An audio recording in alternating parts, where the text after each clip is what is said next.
좀 들어가서 나누면 좋겠습니다. 오늘 함께 방금 읽으셨던 이 로마서 5장의 말씀은 의롭다함을 입은 자들, 의롭다함을 받은 자들이 삶 가운데서 어떠한 유익을 누리게 되는가에 대한 세 가지, 더 확대하자면 네 가지의 유익을 이야기해주고 있습니다. 오늘 우리 앞에서 보았던 이 중등부 우리 강도사님, 우리 교사분들, 또 우리 학생들, 또 소년부의 우리 전도사님과 교사 선생님들의 모습을 볼 때 우리의 이 그리스도인들이 이러한 의롭다 하심의 은혜가 있기 때문에 이러한 즐거운 찬양과 기쁨을 하나님 앞에 올려드릴 수 있고, 또 우리도 그러한 것을 올려드리면서 함께 즐거워할 수 있는 것이구나, 이런 것들을 우리가 또 함께 생각해 볼 수 있게 될 것입니다. 먼저 첫 번째, 오늘 바울이 얘기하는 첫 번째 유익은 이렇게 이야기를 시작하는데, 우리 1절 말씀을 우리 한 번 더 잠시 같이 한번 읽어보도록 하겠습니다. 1절 말씀 시작. 그러므로 우리가 믿음으로 의롭다 하심을 받았으니 우리 주 예수 그리스도로 말미암아 하나님과 화평을 누리자. 여기서 이제 처음으로 얘기하는 의롭다함을 입은 자들이 처음으로 받을 수 있는 첫 번째 유익은 무엇이나 얘기한다면 그것은 바로 하나님과 화평을 누리게 된다라고 이야기를 해주고 있습니다. 근데 여기서 우리가 분명하게 짚고 넘어가야 할 것이 하나가 있어요. 무엇이냐면 바로 화평이라고 하는 단어입니다. 그럼 우리가 때때로 화평이라는 단어와 평강이라고 하는 단어를 구분짓지 못하고 헷갈려서 생각할 때가 굉장히 많아요. 그래서 우리가 먼저 이 두 가지의 단어를 좀 구분하면 좋을 것 같은데, 여러분, 평강이라는 것은 어떤 것을 우리가 평강이라고 얘기할 수 있죠? 평강이라는 것은 쉽게 얘기해서 우리 삶 가운데 어떤 환난이나 근심이나 어려움들이 닥쳐올 때 내가 그러한 상황 속에서도 불구하고 크게 흔들리지 않는, 크게 요동하지 않는 어떤 그런 우리의 상태를 우리가 평강이다라고 이야기를 할 수가 있습니다. 그런데 이것은 굉장히 주관적이라는 것이죠. 주관적인. 그러면 반대로 화평이라고 하는 것, 오늘 이 말씀 가운데 등장하는 이 화평이라고 하는 단어는 과연 우리가 어떻게 생각해야 되는가라고 한다면, 이 화평은 결국 관계다라고 우리가 생각을 할 수가 있게 됩니다. 즉 하나님과 우리 사이에, 하나님과 죄인 사이에 그 적대적인 관계가 이제 끝났다라고 하는 것을 이 말씀 가운데서 하나님과의 화평을 누린다라고 표현을 하고 있다라는 것이죠. 오늘 이 자리에 계신 우리 성도님들, 오늘 예배의 자리에 나와서 함께 기쁘게 찬양하시고 또 특성을 하나님께 함께 올려드리면서 즐거워할 수 있는 이유, 그 첫 번째가 바로 무엇입니까? 우리가 하나님과 화평을 누리고 있기 때문이라는 것입니다. 그래서 오늘 이 자리에 계신 우리 모든 성도님들의 삶은 하나님과 적대적인 관계가 아니라 하나님과의 영원한 화평 가운데 그것을 누리고 있는, 그 유익 가운데 거하시는 복된 성도님들의 삶이 다 되시는 줄 믿습니다. 아멘.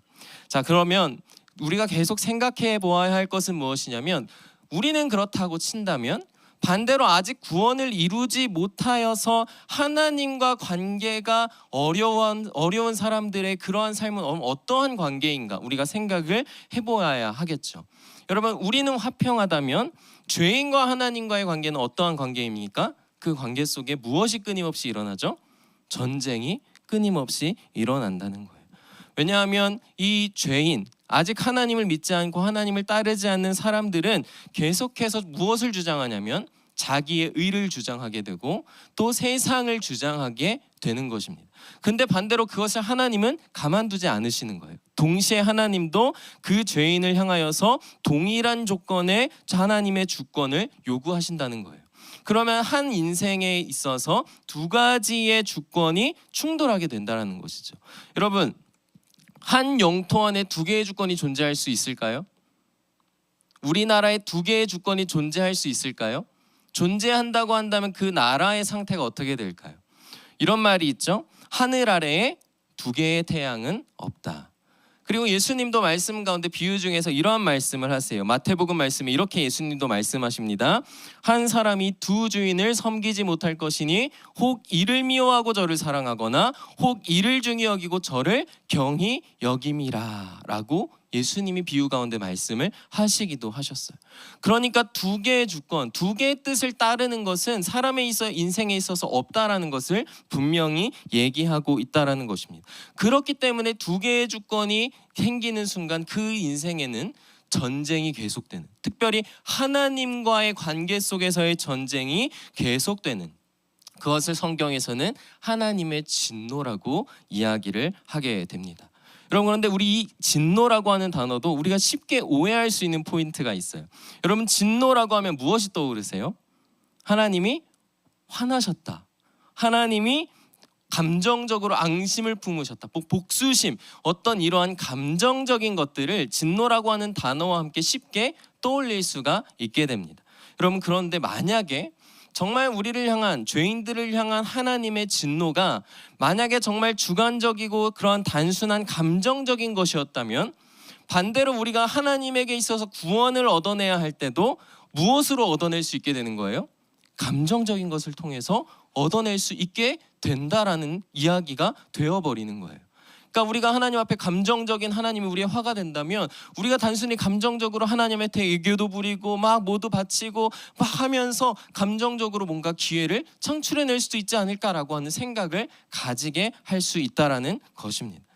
그렇기 때문에 하나님의 진노라는 것을 우리가 함부로 단순히 감정으로 연결해서는 안 된다, 우리가 이렇게 먼저 생각을 할 필요가 있습니다. 그러면 이 하나님의 진노는 무엇에 대한 문제냐? 이것을 우리 담임 목사님도 말씀 가운데 여러 번 언급하신 것인데, 바로 법적인 것이다, 법적인 문제다라는 것을 우리가 생각할 수 있어야 합니다. 여러분, 두 개의 주권이 부딪혔어요. 부딪히고 있다라는 것은 하나님의 주권을 선택하지 않고 나의 주권을 계속 주장하기 때문에 이루어지는 것이죠. 그렇다면 그 사람은 하나님에게 있어서는 죄인이 되는 것이죠. 그리고 죄인이라고 한다면 그 죄에 합당한 그 형을 선고받게 되는 것입니다. 그러면 그 죄에 대한 성을 선고받았다면 그 선고받은 그 형이 폐기될 수가 있습니까, 없습니까? 법적으로? 없습니다. 여러분, 감정적으로 용서해달라고, 법적으로 뭔가 해결해달라고 하면 그 법이 해결이 될 수 있습니까, 없습니까? 없어야 되는 것이죠. 우리가 감정적으로 호소해서 죄를 지을 수 있는 것도, 또 그래서 우리가 하나님 앞에 날마다 나아가서 감정적으로 하나님과 화평하게 해주세요라고 막 말하고 호소한다고 해서 그 문제가, 그 관계가 해결될 수 없는 것이다, 우리가 이 말씀을 통하여서 생각을 해볼 수 있다라는 것입니다. 그래서 오늘 바울도 하나님과 화평을 누리자라고 말을 할 때 그냥 너가 화평을 누려라고 말씀을 하고 있는 것이 아니라 조건을 제시하세요.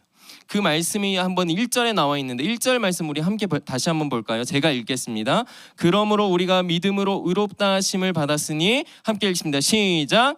우리 주 예수 그리스도로 말미암아 하나님과 화평을 누리자. 아멘. 여러분, 바울이 분명하게 제시하는 것은 우리가 하나님과 화평을 누리기 위해서 무엇이 필요합니까? 누구로 말미암아? 주 예수 그리스도로 말미암아. 오직 예수 그리스도만이 죄인을 하나님과 화평케 하실 수 있는 줄 믿습니다. 아멘. 그리고 우리가 그 예수 그리스도로 말미암아 지금 우리의 인생이 하나님과 화평한 관계 속에서 살아가고 있는 줄을 또한 믿습니다. 믿으십니까? 아멘. 이어서 2절의 말씀을 또 함께 또 살펴보도록 하겠습니다. 우리 2절을 함께 읽겠습니다. 시작. 또한 그로 말미암아 우리가 믿음으로 서 있는 이 은혜에 들어감을 얻었으며 하나님의 영광을 바라고 즐거워하느니라. 아멘. 두 번째로 의롭다함을 받음으로 인하여서 우리가 누릴 수 있는 두 번째 유익은 무엇이냐면, 우리가 은혜에 들어갈 수 있게 되었다라는 것입니다. 은혜에 들어갈 수 있게 되었다. 여러분, 여기서도 좀 애매모호해요. 항상 이런 표현들이 우리한테 너무 익숙하지만 생각하려고 하면 애매한 생각들이 굉장히 많습니다. 여러분, 여기서 은혜에 들어간다라고 하는 이 표현을요, 좀 더 원문으로 날 것으로 직역하자면 그 안에 무슨 뜻이 있냐면요, 소개하다라고 하는 숨겨진 뜻이 담겨져 있어요. 그러니까 소개하는 거예요. 자, 그럼 이렇게 생각을 할 수 있어요. 예를 들어서 만약에 어떤 누군가가 우리 담임 목사님과의 만남을 원하고 있어요. 좀 담임 목사님, 우리 교회 담임 목사님 만나서 남양주 강영교회는 어떻게 이렇게 성장할 수 있었는지 좀 듣고 싶고 그 목회 철학을 배우고 싶고, 근데 이런 걸 들으려면 만나야 제일 제대로 들을 수 있잖아요. 근데 만나고 싶은데 그 어떻게 하면 이 한 사람이 우리 담임 목사님과 제일 쉽게 만날 수 있을까요? 물론 우리 담임 목사님은 아마 교회에 직접 전화해서 목사님 제가 누구누구인데 좀 목사님 말씀을 좀 듣고 싶습니다, 상담하고 싶습니다. 우리 목사님은 흔쾌히 또 다 들어주실 분이시긴 하지만 그것보다 제일 확실하고 분명한 방법은 누군가가 그 사람을 담임 목사님에게 소개시켜 주는 것이죠. 이런 사람이 제 누구누구 지인 중에 있는데 이 사람이 좀 담임 목사님과 만나서 좀 상담을 좀 받고 싶어 하는데 목사님 괜찮으세요? 이렇게 해서 소개시켜 준다고 한다면 그 만남이 무엇보다 가장 쉽고 빠르게 이루어질 수 있겠죠. 바로 오늘 이 말씀 은혜로 들어감이라고 하는, 또 그 안에 숨겨져 있는 소개하다라고 하는 뜻은 결국 우리가 예수 그리스도를 통하여서 예수님이 우리를 하나님에게 소개시켜주는, 그래서 우리가 그 하나님과 그 함께 나아가게 되어진 그 은혜에 들어감을 입었다라고 생각을 할 수 있습니다.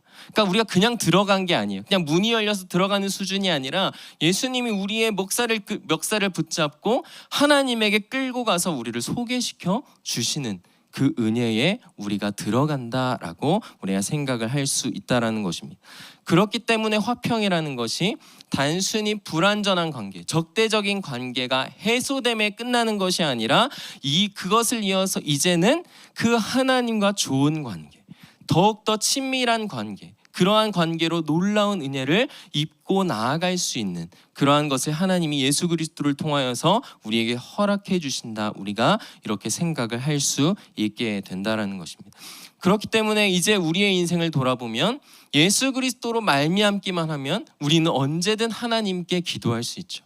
언제든 하나님에게 예배할 수 있고 하나님의 말씀을 들여다볼 수 있고 기도하면서 하나님을 묵상할 수 있는 하나님과의 그 관계가 우리의 삶 가운데 실제로 열렸고 우리가 직접 그 유익들을 신앙생활 가운데 누리고 있다라는 것입니다. 우리가 그러한 문제 가운데 오늘 우리 모든 성도님들도 예수 그리스도를 말미암아 하나님과의 친밀한 관계 가운데 거하고 계신 줄을 믿습니다. 그래서 우리가 앞으로 하나님 앞에 나아갈 때 하나님께서 우리를 또 친히 반겨주시고, 왔냐? 물어봐라. 내가 다 대답해 주겠다. 내가 너에게 말하여 주겠다. 내가 너를 깨닫게 해주겠다. 성령을 통하여서 너가 바른 것을 바라보고 바른 것을 향해서 나아갈 수 있게 해주겠다라고 하는 그 놀라운 관계의 은혜가 우리의 삶 가운데 유익으로, 이 칭의, 의롭다함을 받은 것에 대한 열매로 주어져 있는 줄을 믿습니다. 그 유익을 누리고 계시는 줄 믿습니다. 아멘. 우리 세 번째로 누릴 수 있는 유익은 바로 하나님의 영광을 바랄 수 있다라는 것입니다. 여러분, 이 하나님의 영광이라는 것도요, 우리가 직접 하나님의 영광이 뭐예요? 라고 물어보면 쉽게 또 대답하기가 어려운 분들이 또 많으세요. 하나님의 영광. 여러분, 바울은 지금 우리가 예수 그리스도로 말미암아 은혜에 들어감으로 하나님의 영광을 바라고 즐거워하게 된다라고 지금 말씀을 하고 있어요. 여러분, 우리가 바란다는 것은 소망한다는 것으로 표현을 할 수가 있어요. 그렇죠? 바람을 소망으로. 여러분, 그런데 여기서 우리가 생각할 때 이 소망이라고 하는 단어도 보통 세상에서 소망이라는 단어를 어떻게 쓰죠? 내가 미래에 이루어지길 원하는 것을 소망할 때 이렇게 그냥 소망이라는 단어를 쓰는데, 그 소망이 확실합니까? 불확실합니까? 불확실한 거예요. 우리가 불확실하기 때문에 소망한다라고 하는 표현을 세상에서는 쓴다라는 것이죠. 그런데 오늘 이 성경에서 우리에게 주시는 소망은 무엇이냐면, 불확실함에 있어서의 기원하는 수준이 아니라 분명하고 정확하게 우리의 삶 가운데 이미 놓여져 있어서 확신에 찬 소망을 우리가 할 수 있다. 우리가 그것을 확신으로 바라볼 수 있다라고 생각을 할 수 있는 것입니다. 자, 여러분 다시 복습할게요. 여러분, 의롭다함을 받은 자들이 누릴 수 있는 첫 번째 유익이 무엇이라고요? 하나님과 화평을 누리게 되었다라는 것이죠. 그럼 두 번째는 무엇이었죠? 이제 우리가 하나님과의 적대적인 관계가 끝나는 것에서 멈추는 것이 아니라 예수님이 우리를 하나님에게 소개시켜 주시고 그 은혜에 들어가게 하여 주심으로 인하여서 이제 그 하나님과 친밀한 관계로 나아갈 수 있게 되었다라는 것이었어요. 그러면 그 이후에는 이제 어떤 유익이 찾아오는 것이죠? 내가 하나님을 친밀한 관계를 유지하여서 예수님의 소개받아서 하나님이 어떤 분이신지 만나봤더니 맛 한번 봤더니 너무 환상적이에요. 너무 좋은 거예요. 이게 사랑이구나. 이것을 내가 경험했어요. 그럼 그 다음에 또 어떤 생각을 하죠? 또 가고 싶다. 또 하나님 만나고 싶다. 또 하나님에게 기도와서 나의 어려움들을 다 아뢰고 내가 또 고민하는 것, 내가 정답을 알지 못하고 헤매고 있는 것에 대해서 깨닫게 되어지고 하나님이 주시는 은혜를 내가 더욱더 누려가면서 살기를 원하는 마음에 더욱더 깊숙이 더욱더 사랑하는 마음으로 하나님과의 그 영광, 하나님과 앞으로 나아가게 될 영원한 것을 우리가 날마다 소망을 하게 된다라는 것을 얘기해주고 있다라는 것입니다. 여러분, 그래서 오늘날도 우리 성도님들 하나님의 나라를 누리고 계시죠. 여러분, 그런데 그것을 누림에서 끝나는 것이 아니라 우리가 오늘날도 하나님의 그 놀라운 영광과 하나님의 나라의 은혜를 누리게 되면서 무엇을 계속 더 바라보게 되세요? 우리가 오늘 이 땅 가운데서도 나의 연약한 죄의 마음, 불완전한 마음 가운데에서도 하나님을 만나면서 이런 것을 누리는데, 내가 정말 하나님의 나라에 가게 된다면, 하나님과 정말 완전하고 영원한 교제 속에 내가 이제 완전히 구원받아 들어가게 된다면, 그때 우리의 삶은, 우리의 그 인생은 얼마나 놀라운 것일까. 이런 것을 계속 되뇌이게 되고 소망하게 된다라는 것이죠. 그러니까 세상의 것은 썩어 없어지고 헛된 것이고 없어지고 우리를 배신하게 되는 것이지만, 하나님께서 우리에게 확신에 찬 주신 그 소망은 우리를 완벽하고 완전하고 안정적이고 우리를 불안함과 근심 속에서 위로함으로 인도하여 주시는 놀라운 유익이라는 것을 오늘 우리가 말씀 가운데 깨달을 수 있다라는 것입니다. 그래서 오늘 예수 그리스도께서 우리에게 이 유익과 이 은혜를 허락하여 주신 줄 믿습니다. 우리가 이 놀라운 은혜를 누리게 하시기 위하여서, 그래서 주님은 우리를 대신하여 죽으셨고 또 살아나신 줄 믿습니다. 우리 로마서 4장 25절, 오늘 5장 1절 바로 위에 있는 말씀인데 우리 함께 이 말씀을 선포하면 좋겠습니다. 시작. 예수는 우리가 범죄한 것 때문에 내줌이 되고 또한 우리를 의롭다 하시기 위하여 살아나셨느니라. 아멘. 우리가 예수 그리스도의 놀라운 결심과 우리를 향한 그 사랑의 결단이 있으셨고 이 성취가 있으셨기에 우리가 의롭다함을 통하여서 이 세 가지 놀라운 유익을 이루고 누릴 수 있게 되었다라는 것입니다. 여러분, 근데 여기서 일단 세 가지의 중요한 유익은 끝이 났어요, 사실. 근데 여기서 저도 말씀을 참 빨리 또 마무리하고 또 순서도 많으니까 좀 빨리 끝나면 좋겠다 이런 생각을 했지만 끝내기가 너무 찝찝해요. 왜 그러냐면요, 여러분, 우리의 인생 가운데는 기쁨과 즐거움만 있는 것이 아니라 동시에 무엇이 함께 계속 공존하죠? 슬픔과 고통들이 계속 공존하죠. 내 인생이 잘 풀리고 내가 잘 나가는 것 같을 때는 성경에서 말하고 있는 그 유익들을 우리가 보다 누리기 쉽습니다. 그런데 여러분, 반대로 우리의 삶이 고통 가운데 처해져 있는 상황이라면 우리가 성경에서 하나님이 우리에게 주시는 유익들을 우리가 정말 뼛속 깊이 잘 체험하고 누리기가 쉬우십니까? 어려우십니까? 어려울 때가 많다라는 것이죠.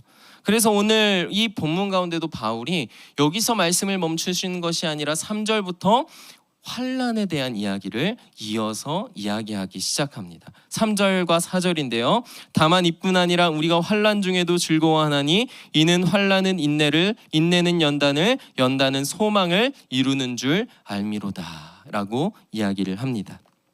여러분, 그래서 바울도 지금 우리의 삶 가운데는 이 세상에서 놓여져 있는 삶에는 절대로 기쁨과 즐거움만 놓여져 있는 것이 아니라 그리스도인이라고 할지라도 그러한 인생 가운데만 놓여져 있는 것이 아니라 동시에 환난을 우리가 경험하고 겪게 된다라고 이야기하고 있습니다. 근데 중요한 것은 무엇이냐면 그리스도인들에게 있어서는 그 환난이라는 것들 가운데도 의롭다함을 받은 자들이라면, 너무 어려워요. 받은 자들이라면 우리가 환난 중에도 즐거워할 수 있다라는 거예요. 잠이 좀 깨셨습니까? 네. 여러분, 그렇다고 환난을 즐기시면 안 됩니다. 막 자기 학대예요. 막 환난을 즐기는 거예요. 환난이 있어야 사람은 커. 이게 물론 틀린 말은 아니지만 환난이 우리를 크게 하는 것은 아닙니다. 환난은 무조건 부정적인 것이고 어떠한 기쁨도 줄 수 없어요. 환난 자체는 악한 것입니다. 하나님도 환난을 좋아하지 않으세요. 다만 우리에게 있어서 환난은 즐거움을 가져다 주는 것인데 환난이 주는 것이 아니라 하나님에게 있기에 그 환난을 통하여서 우리가 즐거움과 놀라운 유익을 누릴 수 있게 된다라는 것입니다. 여러분, 어떻게 그럴 수 있을까요? 오늘 말씀을 보니까 먼저 환난은 인내를 이룬다고 이야기를 하고 있습니다. 여러분, 환난이 찾아오면 우리의 인생이 어떻게 되죠? 여러 가지 이야기를 할 수 있지만 한 가지의 특징을 좀 제가 얘기해 보자면, 삶이 흔들리기 시작할 때 우리의 인생을 내가 키질하기 시작해요. 왜냐하면 환난 가운데 처해져서 내가 뭐가 문제지? 왜 나에게 이런 일이 찾아오지? 또 내가 무언가를 이것을만 있으면 내 인생은 행복해라고 해서 그거 하나만은 붙잡고 왔는데 내 인생이 무너지는 순간 뭐지? 내 인생에 뭐가 잘못됐지라고 하면서 키질을 하기 시작합니다. 그러면서 내가 이렇게 살지 않으려고 이거 하나만 보고 살아왔는데 이게 다 헛된 것이었구나를 깨달을 수 있게 되죠. 그러면서 헛된 것들을 정리해 나아가기 시작하게 됩니다. 그러면서 결국 그 가운데 남아있는 내가 정말 집중해야 할 정말 참되고 중요한 것이 무엇인지를 비로소 걸러냄으로 보게 된다는 것이죠. 물론 그것을 우리의 힘으로 할 수 있는 것이 아닙니다. 성령 하나님께서 우리 가운데 임재하시고 조명하여 주시고 깨닫게 하심 가운데 그것을 잘 분별해낼 수 있게 되는 것이죠. 여러분, 그래서 환난의 대표라고 얘기할 수 있는 욥의 이야기를 보면 욥이 끝없는 하나님과의 씨름 가운데 키질을 합니다. 내가 가지고 있는 하나님에 대한 오해, 내가 찾지 못했던 하나님의 성품, 이런 것들을 계속 키질하기 시작해요. 그러면서 중간에 욥이 이 놀라운 고백을 하나 합니다. 우리 한번 같이 읽어볼까요? 욥의 고백입니다. 함께 읽겠습니다. 시작.